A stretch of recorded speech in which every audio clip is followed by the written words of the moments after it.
নামাজ। ভাইরা আমার, নামাজটাকে সুন্দর করবো তো ইনশাআল্লাহ? ধীরস্থিরতার সাথে নামাজ পড়বেন কে কে বলেন? হাত তোলেন। আল্লাহ আমাদের সব হাতগুলোকে আপনি কবুল করে নেন। আল্লাহ আমাদেরকে সুন্দর করে নামাজ পড়ার তৌফিক দান করেন। আল্লাহ আমাদেরকে নামাজ কায়েমকারী বানিয়ে দেন। আল্লাহ আমাদেরকে সহি সলত ভাবে খুশুর সাথে নামাজ পড়ার তৌফিক দান করেন। আল্লাহ যে নামাজ জান্নাতুল ফেরদাউসে নিয়ে যাবে সেই নামাজ পড়ার তৌফিক দান করেন। আত্মামান জাযাকুমুল্লাহু খায়রা ওয়া আখিরু দাওয়ানা আলহামদুলিল্লাহি রাব্বিল আলামিন। সবাই নিয়ত করছি তো ইনশাআল্লাহ? সবাই নিয়ত করছি তো? নামাজে মনোযোগ দিয়ে পড়বেন তো ইনশাআল্লাহ? এবং মনোযোগ ধরে রাখার জন্য ধীরস্থিরতার সাথে আস্তে আস্তে নামাজ পড়ার কোনো বিকল্প। তুফান মিল মার্কা নামাজ পড়বেন, আখিরাতে যেয়ে দেখবেন, কিয়ামতে দেখবেন সব বাতিল। ফাজআলনাহু হাবাআম মানসুরা। দেখবেন যে কোনো নামাজ কবুল হয় নাই। আজকে থেকে তওবা করেন, তাড়াহুড়া করে কোনো নামাজ পড়বো ধীরে ধীরে আস্তে আস্তে নামাজ পড়বেন। চেষ্টা করবেন তো ইনশাআল্লাহ? আমি নিজের সাথে লড়াই করি ভাই সব সময়, যে নামাজটা যেন তাড়াহুড়া না হয়। আল্লাহ আমাদের সবাইকে সংশোধন করার তৌফিক দান করুন। ভাইরা আমার, প্রশ্ন কয়েকটা দেই, খুব বেশি দেওয়ার সুযোগ নাই, কারণ রাত কম হয় নাই। মাশাআল্লাহ, বিসমিল্লাহ। ক্যামেরাম্যান ভাইরা বসে যাও, বেশি সময় নিও না। প্রথম প্রশ্ন, আমি নামাজের ক্ষেত্রে শুধু ফরজগুলো পড়ি, যেমন ফজরের 2 রাকাত, জোহরের 4 রাকাত, আসরের 4 রাকাত, মাগরিব 3 রাকাত, এশা 4 রাকাত এবং বিতির 3 রাকাত পড়ি। এক্ষেত্রে আমার নামাজ কি কবুল হবে? দেখুন, শুধু ফরজ পড়েন এই ভাই, সুন্নত পড়েন না, নামাজ হবে কিনা? উত্তর হলো, শুধু ফরজ পড়লে ওয়াক্তের দায়িত্বটা আদায় হবে। জোহরের ফরজটা পড়লে জোহরের ওয়াক্তের দায়িত্ব আদায় হলো, কিন্তু এটা পরিপূর্ণভাবে হলো না, ত্রুটি থেকে গেল। আপনি তরকারি খাইতে চাইলেন, তাহলে আপনার তরকারি খাইতে হলে সবজি লাগবে কাঁচা, পানি লাগবে, তেল লাগবে, পেঁয়াজ লাগবে, মরিচ লাগবে, লবণ লাগবে, ইত্যাদি ইত্যাদি লাগবে। এখন আপনি পানির মধ্যে কাঁচা সবজি সিদ্ধ করে রান্না করে নিয়ে আসলেন, লবণ, তেল, হলুদ কিছুই দিলেন না, তাহলে এটাকেও সবজি বলা যায়, কিন্তু এই সবজি কেউ খাবে না, আপনিও খাবেন না। ঠিক না বেঠিক? 5 ওয়াক্ত ফরজ নামাজ, এটা পূর্ণতা পাওয়ার জন্য এর আগে পরে যে সুন্নত নামাজগুলো আছে সেগুলো হলো এরকম। এগুলো ছাড়া ওই নামাজটা হয়ে যাবে, ফরজ আদায় হয়ে যাবে, ওয়াক্তের ফরজ আদায় হয়ে যাবে আলহামদুলিল্লাহ, মাগার আপনার নামাজটা পরিপূর্ণ হলো না। মনে রাখবেন, সুন্নত নামাজগুলো কেন, এই যে 5 ওয়াক্ত নামাজের ফজরের আগে 2 রাকাত সুন্নত আছে, জোহরের আগে 4 রাকাত, পরে 2 রাকাত আছে, মাগরিবের পরে 2 রাকাত আছে, এশার পরে 2 রাকাত আছে। এই যে সুন্নত নামাজগুলো আছে, এগুলো কেন জানেন? এগুলোর অন্যতম উদ্দেশ্য হলো যাতে করে মূল নামাজটা আমাদের সুন্দরভাবে হয়, তার জন্য প্রস্তুতি। আগেরগুলো হলো প্রস্তুতিমূলক, আর পরেরগুলো হলো পরিপূরক।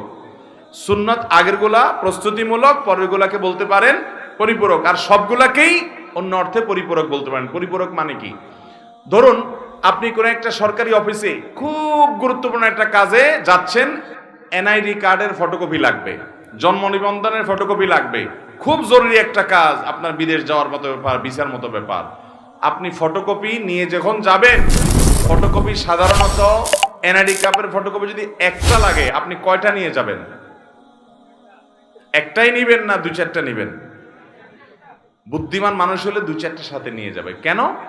একটা যদি হারায় যায়, কোনো কারণে মিস হয়ে যায়, যাতে করে আমার কাজটা হয়ে যায়, হাতে রাখবে, এটা সে নিয়ে যাবে। ঠিক একইভাবে ভাইরা আমার, আপনি যখন 5 ওয়াক্ত নামাজের ফরজ নামাজ পড়বেন, কিয়ামতের ময়দানে যাবেন, আল্লাহ তাআলার কাছে দেখা গেল কোন একটা নামাজে ভেজাল ধরা পড়ছে, বাতিল হয়ে গেছে, তখন ওই সুন্নত বা নফল, অতিরিক্ত নফল নামাজ যে পড়বেন, এগুলো দিয়ে আল্লাহ তাআলা ফরজের ঘাটতি পূরণ করবেন।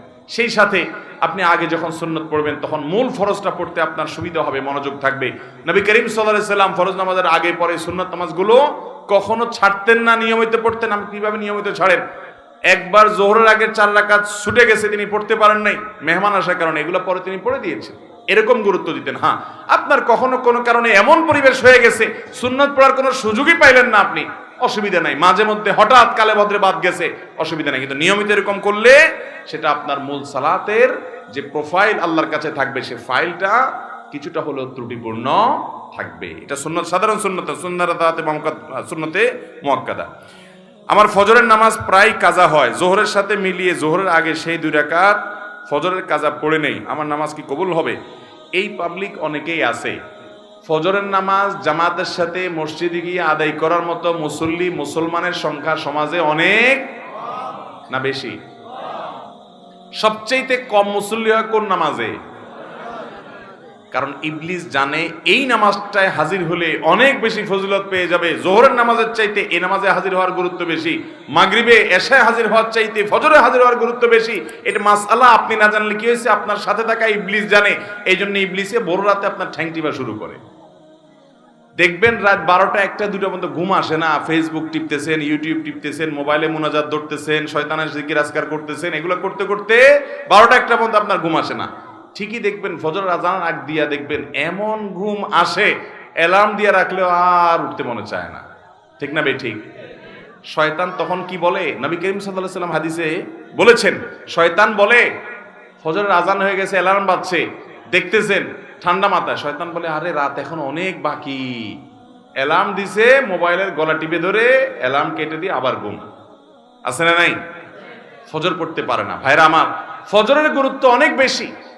তো যেই মানুষ ফজরের নামাজ নিয়মিত জোহরের সাথে পড়ে, অনেকে আছে দেখবেন প্রবাসে অনেক ভাই আছে 7টা 8টা 9টার দিকে উঠা ফজর পড়ে, নিয়মিত যদি এরকম হয় তাহলে তার এ নামাজ হবে? ভাইরা আমার, একবার হঠাৎ 2 মাস 4 মাস পরে 6 মাস পরে জীবনে হঠাৎ একবার হয়েছে, হ্যাঁ ফজর নামাজ আপনি উঠতে পারেন নাই, মোবাইলে অ্যালার্ম বাজছে তাও হুঁশ নাই, এটা গ্রহণযোগ্য। নবী সাল্লাল্লাহু আলাইহি সাল্লামের জীবনে একবার ফজর কাজা হয়েছে। কয়বার কাজা হয়েছে? একবার। আপনার জীবনে 2-4 বার এভাবে হতে পারে, কিন্তু প্রতিদিন হওয়া এটা কোনো অবস্থাতে গ্রহণযোগ্য হতে পারে। ঠান্ডা মাথায় যারা নামাজ পড়ার এশার পরে শোয়ার সময় নিয়ত করে থয় যে সকাল 8টার দিকে উঠবে, অ্যালার্ম দিয়ে থয়, তার ঈমান আছে কিনা এটা নিয়ে অনেক উলামা ইকরাম সন্দেহ করেছেন। কারণ হলো ঠান্ডা মাথায় সে নামাজ পড়বে না, পরিকল্পনা করে সে শুয়েছে। আল্লাহ তাআলা আমাদেরকে ফজর নামাজ গুরুত্ব বুঝার তৌফিক দান করুন।